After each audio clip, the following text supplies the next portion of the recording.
अस्सलाम वालेकुम दोस्तों। मेरा नाम है फराज और ਤੁਸੀਂ ਦੇਖਦੇ ਪਏ ਜੇ ਫਰਾਜ਼ ਸੁਖੇਰਾ ਵਲੌਗ। ਦੋਸਤੋ ਅੱਜ ਦਾ ਵਲੌਗ ਆਪਣਾ ਇਹ ਹੈ ਕਿ ਮੈਂ ਤੁਹਾਨੂੰ ਕੰਮ ਦੀ ਇੰਟਰੋਡਕਸ਼ਨ ਕਰਾਵਾਂਗਾ ਕਿ ਮੈਂ ਕੰਮ ਕੀ ਕੀਤਾ ਹੈ, ਕੰਮ ਕੀ ਕਰ ਰਿਹਾ। ਖਾਣ ਦਾ ਟਾਈਮ ਹੋ ਗਿਆ ਦੋਸਤੋ। ਬਾਕੀ ਮਿਸਤਰੀ ਮਜ਼ਦੂਰ ਆਰਾਮ ਕਰ ਰਹੇ ਨੇ। 1 ਘੰਟਾ ਛੁੱਟੀ ਹੁੰਦੀ ਸਾਨੂੰ ਤਕਰੀਬਨ 1 ਵਜੇ ਤੋਂ ਲੈ ਕੇ 2 ਵਜੇ ਤੱਕ। ਸਰਦੀਆਂ ਦੇ ਦਿਨ ਤਕਰੀਬਨ 1 ਘੰਟਾ ਤੇ ਗਰਮੀਆਂ 'ਚ 1.5 ਘੰਟਾ ਹੁੰਦੀ ਛੁੱਟੀ। ਠੀਕ ਹੋ ਗਿਆ। ਤੇ ਆਜੋ ਹੁਣ ਆਪਾਂ ਵਿਜ਼ਿਟ ਕਰ ਲਈਏ ਥੋੜੀ ਜੀ ਕਿ ਅੱਜ ਕੰਮ ਕੀ ਕੀਤਾ ਹੈ। ਆਜੋ। ਇਹ ਦੇਖੋ ਦੋਸਤੋ ਸੀੜੀ ਲੱਗੀ ਪਈ ਹੈ। ਇਹ ਉੱਤੇ ਟੋਟਾ ਇੱਕ ਬੰਦ ਹੋਇਆ ਪਿਆ ਦੋਸਤੋ। ਇਹ ਟੋਟਾ ਮੈਂ ਬੰਦ ਕੀਤਾ ਸੁਬਾਹ ਤਕਰੀਬਨ ਆਉਂਦਾ ਹੀ ਨਾ ਮੈਂ ਇਹ ਟੋਟੇ ਨੂੰ ਲੱਗ ਗਿਆ ਸਾਂ। ਟੋਟਾ ਬੰਦ ਕਰ ਦਿੱਤਾ। ਠੀਕ ਹੋ ਗਿਆ ਸੀੜੀਆਂ ਤੋਂ। ਤੇ ਉਸ ਤੋਂ ਬਾਅਦ ਜੀ ਇਹ ਰੋਕ ਲਾਈ ਹੈ ਇਹਦੇ ਨਾਲ ਆ ਤਕਰੀਬਨ 3 ਵਾਰ ਤਾਜ਼ਾ ਮਸਾਲਾ ਲੱਗਿਆ। ਤੁਹਾਨੂੰ ਪਤਾ ਹੈ ਤਾਜ਼ਾ ਮਸਾਲਾ ਹੈ। ਤੇ ਰੋਕ ਲਾਈ ਇਹਦੇ ਨਾਲ। ਤੇ ਆਓ ਹੁਣ ਦੂਸਰਾ ਕੰਮ ਵਿਖਾਵਾਂ। ਸੀੜੀਆਂ ਤੇ ਮੈਂ ਦੀਵਾਰ ਸ਼ਿਵਾਰ ਕਰ ਰਿਹਾ। ਇਹ ਸਾਡਾ ਮਸਾਲਾ ਬਣਾ ਪਿਆ। ਆ ਨਾਲ ਦੇ ਮਸਾਲੇ ਸਾਡੇ ਕੰਮ ਕਰ ਰਹੇ ਨੇ। ਸਾਡਾ ਮਸਾਲਾ ਬਣਾ ਪਿਆ ਠੀਕ ਹੋ ਗਿਆ। ਤੇ ਇਹ ਮਿਸਤਰੀ ਨੇ ਜੀ ਨੀਂਹ ਭਰੀ ਹੈ। ਇਹ ਦੇਖੋ ਇਹ ਨੀਂਹ ਭਰੀ ਹੈ ਮਿਸਤਰੀ ਨੇ ਤੇ ਚੁਕਾਠ ਲਗਾਈ ਹੈ। ਤੇ ਤਕਰੀਬਨ 2-2.5 ਫੁੱਟ ਥੱਲੇ ਗਿਆ ਕਿ ਥੱਲੇ ਜਾ ਕੇ 2-2.5 ਫੁੱਟ ਥੱਲੇ ਜਾ ਕੇ ਭਾਈ ਨੇ ਨੀਂਹ ਭਰੀ ਹੈ ਵਾਸ਼ਰੂਮ ਦੀ। ਤੇ ਇਹ ਵਾਸ਼ਰੂਮ ਤਿਆਰ ਹੋ ਰਿਹਾ ਦੋਸਤੋ। ਇਹ ਦੇਖ ਲਓ ਤਕਰੀਬਨ 3-4 ਵਾਰ ਲਾਏ ਨੇ ਇਹਨੇ ਨੀਂਹ ਤੋਂ ਬਾਅਦ। ਠੀਕ ਹੋ ਗਿਆ। ਤੇ ਹੁਣ ਮੇਰਾ ਕੰਮ ਹੈ ਮੈਂ ਸੀੜੀਆਂ ਤੇ ਦੀਵਾਰ ਕਰ ਰਿਹਾ। ਇਹ ਦੇਖੋ ਇਹ ਦੀਵਾਰ ਹੈ ਜਿਹੜੀ ਮੈਂ ਸੁਬਹ ਕੀਤੀ ਆ। ਵਾਟਰ ਲੈਵਲ ਪਿਆ ਇਹਦੇ ਤੇ ਵਾਟਰ ਲੈਵਲ ਪਿਆ। ਠੀਕ ਹੋ ਗਿਆ।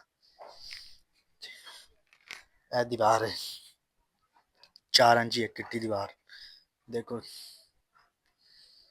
ਠੀਕ ਹੋ ਗਿਆ। ਨਾਲ ਲਿਟ ਪਈ ਹੈ। ਇਹ ਨਾਲ ਲਿਟ ਪਈ ਹੈ। ਮੈਂ ਦੀਵਾਰ ਕੀਤੀ ਸੁਬਹ ਦੀ। ਤੇ ਬਾਕੀ ਤੁਹਾਨੂੰ ਕੰਮ ਦਿਖਾਉਂਦੇ ਆ। ਇੱਕ ਟੋਟਾ ਉਹ ਬੰਦ ਕੀਤਾ ਜਿਹੜਾ ਮੈਂ ਤੁਹਾਨੂੰ ਅੰਦਰੋਂ ਦਿਖਾਇਆ ਸੀ। ਇੱਕ ਟੋਟਾ ਮੈਂ ਉਹ ਬੰਦ ਕੀਤਾ ਇਹ ਆਲਾ। ਲੋ ਦੋਸਤੋ ਮੈਂ ਹੱਥ 'ਚ ਕਾਂਡੀ ਵੀ ਫੜ ਲਈ ਹੈ। ਇਹ ਨਾਲ ਮਸਾਲਾ ਬਣਿਆ ਪਿਆ। ਠੀਕ ਹੋ ਗਿਆ। ਇਹ ਨਾਲ ਚੁਕਾਟ ਲਾਈ ਹੈ। ਮੈਂ ਉਹ ਕੰਮ ਕਰ ਰਿਹਾ। ਠੀਕ ਹੈ। ਤੇ ਇਹ ਚੁਕਾਟ ਹੈ ਜਿਹੜੀ ਇਹਨੂੰ ਬਿਲਕੁਲ ਸਾਲ ਦੇ ਵਿੱਚ ਟਿੱਕਾ ਟੁੱਕਾ ਲਾ ਛੱਡੀਆਂ ਨੇ ਤੁਹਾਡੇ ਸਾਹਮਣੇ। ਤੇ ਇਹ ਦੀਵਾਰ ਹੈ ਜਿਹੜੀ ਸੁਬਾਹ ਦੀ ਅਸੀਂ ਕੀਤੀ ਹੈ। ਅੱਜ ਤਾਂ ਬਸ ਅਸੀਂ ਸਮਝ ਲਓ ਕਿ ਡਰਾਮੀ ਹੈ ਸਾਡੀ।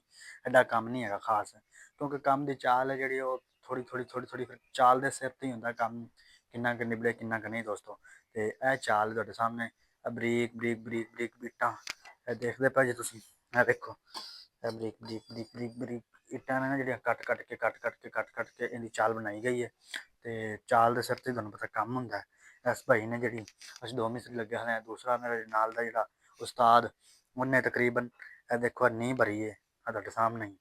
ਨੀਂਹ ਭਰ ਕੇ ਤੇ ਉਹਨੇ ਚੁਕਾਟ ਫਿੱਟ ਕੀਤੀ ਹੈ। ਪਮੈਸ਼ ਪੀਤਾ ਵਗੈਰਾ ਉਰਾ ਆਪਣਾ ਇਹ ਬਹੁਤ ਹੀ ਯਾਨੀ ਕਿ ਨਾ ਦਿਮਾਗ ਵਾਲਾ ਕੰਮ ਹੁੰਦਾ ਨੀਂਹ ਦਾ। ਤੇ ਉਹਨੇ ਆਪਣੀ ਪਮੈਸ਼ ਕਰਕੇ ਵਾਸ਼ਰੂਮ ਦੀ ਮੁਕੰਮਲ ਯਾਨੀ ਕਿ ਜੋ ਪਮੈਸ਼ ਬਣਦੀ ਹੈ ਉਸ ਪਮੈਸ਼ ਤੇ ਉਹਨੇ ਰੱਖ ਦਿੱਤਾ। ਠੀਕ ਹੋ ਗਿਆ। ਕਟਾਈ ਕਰਕੇ। ਦੂਸਰੀ ਗੱਲ ਹੈ ਗੁਣੀਆਂ ਮਾਸ਼ਾਅੱਲਾ ਬਿਲਕੁਲ ਫਿੱਟ ਪਿਆ ਦੇਖ ਸਕਦੇ ਜੇ ਤੁਸੀਂ। ਗੁਣੀਆਂ ਬਹੁਤ ਹੀ ਜ਼ਬਰਦਸਤ ਗੁਣੀਆਂ ਉਹਨੇ ਕੱਢਿਆ। ਇਹ ਦੇਖੋ ਕਿਸੇ ਪਾਸੋਂ ਤ੍ਰਿਸ਼ਮਾ ਕੰਮ ਨਹੀਂ ਲੱਗ ਰਿਹਾ ਕਿ ਤ੍ਰਿਸ਼ਮਾ ਹੋਵੇ ਨਾ। ਇਹ ਤ੍ਰਿਸ਼ਮਾ ਵਾਲੀ ਕੋਈ ਚੱਕਰ ਕਰਨੀ। ਉਹ ਵੇਖੋ ਉਹ ਸਾਡੇ ਮੋਟਰਸਾਈਕਲ ਖੜੇ ਨੇ। ਤੇ ਤਕਰੀਬਨ ਹੁਣ ਟਾਈਮ 2 ਵੱਜਣ ਵਾਲੇ ਨੇ। ਅਸੀਂ ਹੋਰ ਥੋੜੀ ਦੇਰ ਨੂੰ ਫਿਰ ਸ਼ੁਰੂ ਹੋ ਜਾਣਾ ਕੰਮ ਤੇ ਕੰਮ ਦੀ ਵੀਡੀਓ ਵੀ ਤੁਹਾਨੂੰ ਵਿਖਾਵਾਂਗੇ।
ਕੰਮ ਹੋ ਰਿਹਾ ਕੀ ਨਹੀਂ। ਠੀਕ ਹੋ ਗਿਆ। ਬਾਕੀ ਤੁਹਾਨੂੰ ਮੁਕੰਮਲ ਇੰਟਰੋਡਕਸ਼ਨ ਕਰਾਉਂਦੇ ਰਹਾਂਗੇ ਦੋਸਤੋ। ਮੈਂ ਇੱਕ ਐਸੀ ਜਗ੍ਹਾ ਤੇ ਕੰਮ ਕਰ ਰਿਹਾ ਕਿ ਜਿੱਥੇ ਨਾ ਬਿਲਕੁਲ ਨੈਟ ਦੀ ਸਰਵਿਸ ਆਉਂਦੀ ਤੇ ਨਾ ਬੰਦਾ ਇੱਥੇ ਵਰਕ ਕਰ ਸਕਦਾ, ਕਿਉਂਕਿ ਆਸ-ਪਾਸ ਰਿਹਾਇਸ਼ਾਂ ਨੇ। ਪਾਸ ਤੁਹਾਨੂੰ ਪਤਾ ਹੈ ਵੀਡੀਓ ਤੋਂ ਬਹੁਤ ਹੀ ਮਨਾ ਕਰਦੇ ਨੇ। ਨਾਲੇ ਅੱਜ ਕੱਲ੍ਹ ਹਰੂਨਾਬਾਦ ਦੇ ਵਿੱਚ ਇਹ ਸਖਤੀ ਆ ਗਈ ਹੈ ਕਿ ਜਿਹੜੀ ਨਾ ਟਾਊਨ 'ਚ ਵੀਡੀਓ ਬਣਾਉਣ ਦਿੰਦੇ ਨੇ ਤੇ ਨਾ ਹੀ ਰਿਹਾਇਸ਼ਾਂ ਦੇ ਕੋਲ ਵੀਡੀਓ ਬਣਾਉਣ ਦਿੰਦੇ ਨੇ, ਬਲਕਿ ਓਪਨ ਵੀ ਵੀਡੀਓ ਅਸੀਂ ਬਣਾਈਏ ਜਾਂ ਵਲੋਗਿੰਗ ਕਰੀਏ ਤਾਂ ਸਾਨੂੰ ਬਹੁਤ ਮਸਲਾ ਆਉਂਦਾ ਹੈ। ਤੇ ਲੇਕਿਨ ਫਿਰ ਵੀ ਅਸੀਂ ਇਨਸ਼ਾਅੱਲਾ ਇਹ ਕੰਮ ਕਰਨਾ ਹੈ। ਕੋਈ ਵੀ ਕੰਮ ਹੈ ਬੰਦਾ ਛੱਡੇ ਨਾ, ਜਾਂ ਇੱਕ ਵਾਰੀ ਕਰਨਾ ਸ਼ੁਰੂ ਕਰ ਦੇਵੇ ਤਾਂ ਛੱਡੇ ਨਾ, ਕਿਉਂਕਿ ਆਖਰ ਹੁਣ ਤੁਸੀਂ ਇਹ ਮਿਸਾਲ ਲਾ ਲਓ, ਤੁਹਾਨੂੰ ਮੈਂ ਅਗਰ ਤੁਸੀਂ ਕੋਈ ਕੰਮ ਕਰ ਰਹੇ ਜੇ, YouTube ਤੇ ਕੰਮ ਕਰ ਰਹੇ ਜੇ, TikTok ਤੇ ਕੰਮ ਕਰ ਰਹੇ ਜੇ, ਕਿਸੇ ਵੀ ਪਲੇਟਫਾਰਮ ਤੇ ਕੰਮ ਕਰਦੇ ਪਏ ਜੇ, ਤੇ ਉਸ ਕੰਮ ਨੂੰ ਛੱਡੋ ਨਾ, ਆਖਰੀ ਦਮ ਤੱਕ ਨਾ ਛੱਡੋ। ਕਿਉਂਕਿ ਮੈਨੂੰ ਹੁਣ ਤੁਹਾਡੇ ਸਾਹਮਣੇ ਐਡਾ ਰਿਸਪੌਂਸ ਨਹੀਂ ਮਿਲ ਰਿਹਾ, ਕੋਈ ਮਸਲਾ ਨਹੀਂ, ਲੇਕਿਨ ਮੈਂ ਛੱਡਦਾ ਨਹੀਂ ਹਾਂ ਕੰਮ, ਹਰਗਿਜ਼ ਨਹੀਂ ਮੈਂ ਛੱਡਣਾ ਕੰਮ। ਕਦੇ ਨਾ ਕਦੇ ਇਨਸ਼ਾਅੱਲਾ ਅੱਲਾ ਕਾਮਯਾਬ ਜ਼ਰੂਰ ਕਰੇਗਾ। ਦੋਸਤੋ ਇਹਦੀ ਸਿੱਧੀ ਸਾਦੀ ਤੇ ਸਾਦਾ ਮਿਸਾਲ ਮੈਂ ਤੁਹਾਨੂੰ ਦਿੰਦਾ ਕਿ ਅਸੀਂ ਦਿਹਾੜੀ ਤੁਹਾਡਾ ਸਾਹਮਣਾ ਹੀ ਦਿਹਾੜੀ ਵਾਲਾ ਕੰਮ ਹੀ ਕਰ ਰਹੇ ਹਾਂ। ਦਿਹਾੜੀ ਲਾਉਣ ਆਉਣੇ ਅਸੀਂ ਤੇ ਸੁਬਹ ਆਉਣੇ। ਠੀਕ ਹੋ ਗਿਆ। ਸੁਬਹ ਸਾਨੂੰ ਕੁਛ ਵੀ ਨਹੀਂ ਮਿਲਦਾ, ਕਿਉਂਕਿ ਮਿਹਨਤ ਤਾਂ ਐਂਡ ਤੇ ਮਿਲਦੀ। ਸੁਬਹ ਤੋਂ ਲੈ ਕੇ ਕੰਮ ਕਰਦੇ ਰਹਿੰਦੇ ਸ਼ਾਮੀ 5 ਵਜੇ ਜਾਂਦੇ। ਸ਼ਾਮੀ ਜਿਹੜੇ 5 ਵਜੇ ਦੀ ਛੁੱਟੀ ਕਰਦੇ ਟਾਈਮ ਅਸੀਂ ਆਪਣੇ ਪੈਸੇ ਲੈ ਕੇ ਹੀ ਜਾਂਦੇ ਨੇ। ਸਮਝ ਲਓ ਕਿ ਮਿਹਨਤ ਕੀਤੀ ਨਾ, ਸਾਰਾ ਦਿਨ ਮਿਹਨਤ ਕਰਨ ਦੇ ਬਾਵਜੂਦ ਸਾਨੂੰ ਫਿਰ ਤਕਰੀਬਨ ਸ਼ਾਮ ਨੂੰ ਸਾਡੀ ਮਿਹਨਤ ਸਾਨੂੰ ਮਿਲਦੀ ਹੈ। ਇਹ ਕੰਮ ਹੈ। ਬਾਕੀ ਇਸ ਤਰੀਕੇ ਹੀ ਹਰ ਕੰਮ ਦੀ ਮੈਂ ਤੁਹਾਨੂੰ ਇਹੀ ਮਿਸਾਲ ਦੇ ਰਿਹਾ ਕਿ ਕੋਈ ਕੰਮ ਵੀ ਹੈ, ਚਾਹੇ ਟਿਕਟੋਕ ਤੇ ਕਰ ਰਿਹਾ ਜੇ, ਚਾਹੇ YouTube ਤੇ ਕਰ ਰਿਹਾ ਜੇ, ਕਿਸੇ ਵੀ ਪਲੇਟਫਾਰਮ ਤੇ ਤੁਸੀਂ ਕੰਮ ਕਰ ਰਹੇ ਜੇ, ਉਹਨੂੰ ਛੱਡੋ ਨਾ, ਐਂਡ ਤੱਕ ਉਹਨੂੰ ਛੱਡੋ ਨਾ। ਕਿਉਂਕਿ ਅੱਜ ਹੋਰ ਕੱਲ ਹੋਰ ਕੱਲ ਹੋਰ ਕੱਲ ਹੋਰ ਇਸ ਤਰੀਕੇ ਕਰਕੇ ਇਨਸ਼ਾਅੱਲਾ ਬੰਦਾ ਕਾਮਯਾਬ ਹੋ ਹੀ ਜਾਂਦਾ। ਤੁਸੀਂ ਬੇਫਿਕਰ ਰਹੋ, ਪਰੇਸ਼ਾਨੀ ਕਿਸੇ ਗੱਲ ਦੀ ਨਹੀਂ ਹੈ। ਇਨਸ਼ਾਅੱਲਾ ਤੁਹਾਡਾ ਭਰਾ ਵੀ ਕੰਮ ਕਰ ਰਿਹਾ ਹੈ ਔਰ ਆਖਰੀ ਦਮ ਤੱਕ ਮੈਂ ਕੰਮ ਕਰਦੇ ਰਹਿਣਾ। ਅਗਰ ਕਾਮਯਾਬੀ ਮੇਰੇ ਨਸੀਬਾਂ 'ਚ ਹੋਈ ਤਾਂ ਮੈਨੂੰ ਜ਼ਰੂਰ ਮਿਲੇਗੀ, ਲੇਕਿਨ ਅਗਰ ਨਾ ਹੋਈ ਤਾਂ ਕੋਈ ਮਸਲਾ ਨਹੀਂ, ਲੇਕਿਨ ਕੰਮ ਮੈਂ ਕਰਦਾ ਰਹਿਣਾ। ਮੈਂ ਦਰਅਸਲ ਅੱਗੇ ਮੈਂ ਵੀਡੀਓ ਬਣਾਉਂਦਾ ਸਾਂ ਮੇਰੀ, ਕਿਉਂਕਿ ਦਿਹਾੜੀਦਾਰ ਜਿਹੜਾ ਦਿਹਾੜੀ ਤੇ ਕੰਮ ਕਰਦਾ ਹੈ ਦੋਸਤੋ, ਉਹ ਇਨਸਾਨ ਜ਼ਿਆਦਾ ਵਿਹਲਾ ਨਹੀਂ ਰਹਿ ਸਕਦਾ। ਕਿਉਂਕਿ ਮੈਂ ਅਗਰ ਵਿਹਲਾ ਰਹਾਂ ਤਾਂ ਮੇਰਾ ਫਿਰ ਘਰ ਦਾ ਨਿਜ਼ਾਮ ਜਿਹੜਾ ਨਾ ਆਊਟ ਹੋ ਜਾਏਗਾ। ਠੀਕ ਹੋ ਗਿਆ। ਲੇਕਿਨ ਮੈਂ ਕੰਮ ਵੀ ਕਰਨਾ ਹੈ ਤੇ ਇਹ ਕੰਮ ਵੀ ਕਰਨਾ ਹੈ। ਲੇਕਿਨ ਤੁਸੀਂ ਬੋਰ ਹੋਵੋਗੇ ਕਿ ਯਾਰ ਹਰ ਇੱਕੋ ਹੀ ਲੋਕੇਸ਼ਨ ਦਿਖਾ ਰਿਹਾ ਹੈ, ਲੇਕਿਨ ਦੋਸਤੋ ਮਜਬੂਰੀ ਇੱਕੋ ਲੋਕੇਸ਼ਨ ਦਿਖਾਣਾ। ਲੇਕਿਨ ਇਨਸ਼ਾਅੱਲਾ ਕਦੇ ਮੌਕਾ ਮਿਲਿਆ ਕਰੇਗਾ, ਕਿਉਂਕਿ ਅੱਜ ਕੱਲ੍ਹ ਸਖਤੀਆਂ ਬਹੁਤ ਹੋ ਗਈਆਂ ਨੇ। ਤੁਹਾਨੂੰ ਪਤਾ ਹੈ ਨਾ ਟਾਊਨ 'ਚ ਵੀਡੀਓ ਬਣਾਉਣ ਦੇ ਰਹੇ ਨੇ, ਨਾ ਪਾਰਕਾਂ 'ਚ ਵੀਡੀਓ ਬਣਾਉਣ ਦੇ ਰਹੇ ਨੇ, ਨਾ ਹੀ ਕਿਧਰੇ ਰਿਹਾਇਸ਼ਾਂ ਵਗੈਰਾ ਤੋਂ ਵੀਡੀਓ ਬਣਾਉਣ ਦੇ ਰਹੇ ਨੇ। ਇਸ ਵਾਸਤੇ ਮੈਂ ਤੁਹਾਨੂੰ ਸਾਹਮਣੇ ਖਲੋਤਾ ਨਜ਼ਰ ਆ ਰਿਹਾ ਕਿ ਮੈਂ ਅੰਦਰ ਖਲੋ ਕੇ ਵੀਡੀਓ ਬਣਾ ਰਿਹਾ। ਠੀਕ ਹੈ। ਮੇਰੀ ਆਵਾਜ਼ ਵੀ ਇਤਨੀ ਮੈਕ ਲੱਗਿਆ ਤੁਹਾਡੇ ਸਾਹਮਣੇ, ਮੇਰੀ ਆਵਾਜ਼ ਵੀ ਇਤਨੀ ਨਹੀਂ ਜਾ ਰਹੀ ਕਿ ਆਸੇ ਪਾਸੇ ਮੇਰੀ ਆਵਾਜ਼ ਕਿਸੇ ਨੂੰ ਨਹੀਂ ਸੁਣੀ ਰਹੀ। ਠੀਕ ਹੋ ਗਿਆ। ਤੇ ਇਨਸ਼ਾਅੱਲਾ ਇਸ ਤਰੀਕੇ ਹੀ ਕੰਮ ਕੋਈ ਵੀ ਕੰਮ ਕਰੋਗੇ ਤੇ ਉਹਦਾ ਫਲ ਤੁਹਾਨੂੰ ਮਿਲੇਗਾ। ਮੈਂ ਜਿਲੇ ਮਿਸਤਰੀਆਂ ਦਾ ਕੰਮ ਮੈਂ ਮਜ਼ਦੂਰੀ ਕਰਦਾ ਸਾਂ ਪਹਿਲਾਂ, ਤੇ ਮਿਸਤਰੀ ਨਹੀਂ ਬਣਿਆ ਸਾਂ, ਮਜ਼ਦੂਰੀ ਵਗੈਰਾ ਯਾਨੀ ਕਿ ਉਦੋਂ ਮੇਰੀ ਤਕਰੀਬਨ 350 ਦਿਹਾੜੀ ਸੀ। ਅੱਜ ਤੋਂ ਤਕਰੀਬਨ 5 6 7 ਸਾਲ ਪਹਿਲਾਂ ਜਾਈਏ ਤਾਂ 300 ਦਿਹਾੜੀ ਸੀ। ਲੇਕਿਨ ਮੈਂ ਕਰਨ ਲੱਗ ਗਿਆ। ਫਿਰ ਮੈਂ ਮਿਸਤਰੀਆਂ ਵਾਲਾ ਵੱਲ ਸਿੱਖਿਆ ਤੇ ਵੱਲ ਸਿੱਖਣ ਐਂਡ ਤੱਕ ਮੈਂ ਛੱਡਿਆ ਨਹੀਂ, ਵੱਲ ਸਿੱਖਦਾ ਰਿਹਾ, ਉਸਤਾਦਾਂ ਕੋਲ ਧੱਕੇ ਖਾਂਦਾ ਰਿਹਾ। ਮੈਂ ਬਹੁਤ ਜਗ੍ਹਾ ਤੇ ਜਾ ਕੇ ਧੱਕੇ ਖਾਧੇ ਨੇ, ਲਾਹੌਰ ਉਰਾ ਪਰਾ, ਯਾਨੀ ਕਿ ਹਰ ਸ਼ਹਿਰ 'ਚ ਮੈਂ ਫਿਰਿਆ ਹਾਂ।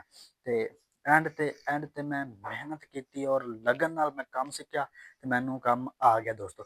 ਅੱਜ ਮੈਂ ਮਾਸ਼ਾਅੱਲਾ ਠੀਕ ਹੈ 2000 ਰੁਪਏ 1500 1600 2000 ਰੁਪਏ ਦਿਹਾੜੀ ਕਮਾ ਰਿਹਾ। ਇਹ ਅੱਲਾ ਦਾ ਬਹੁਤ ਸ਼ੁਕਰ ਹੈ। ਤੇ ਦੋਸਤੋ ਬਾਕੀ ਗੱਲਬਾਤ ਆਪਾਂ ਫਿਰ ਨੈਕਸਟ ਵਲੋਗ 'ਚ ਕਰਾਂਗੇ। ਇੰਨਾ ਹੀ ਕਾਫੀ ਹੈ। ਠੀਕ ਹੋ ਗਿਆ। ਅੱਲਾ ਹਾਫਿਜ਼, ਗੁੱਡ ਬਾਏ।